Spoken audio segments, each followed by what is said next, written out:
In this video, I'm going to show you how you can easily turn on dark mode on Instagram. So without wasting much time, let's get started with the video. So if I head over to Instagram, you can see that it's on light mode.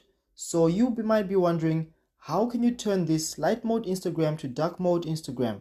So it's really easy. As you can see that Instagram has no option to give you, or rather Instagram has no option to turn on or off dark mode.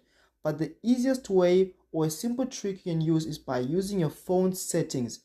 For example, I'm using an Android phone, and if I go over to my settings, or the option is already here, if I switch on dark mode, for example, if I switch on dark mode and then I wipe out Instagram from here and then go back to Instagram again, you'll be able to see that, or rather you can see rather that it's now on dark mode. So as you can see, it has turned from light mode to dark mode.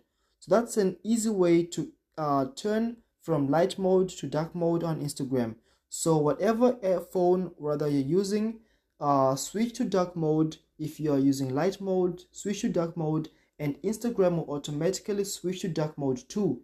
So if you want to switch out of dark mode, you can easily go over to your phone settings and switch on light mode, and Instagram will switch on to light mode too. So that's how you can easily switch on to light mode and dark mode on Instagram. So if you found this video helpful, or if you enjoyed it, please leave a like, comment, subscribe, and I'll see you in the next one.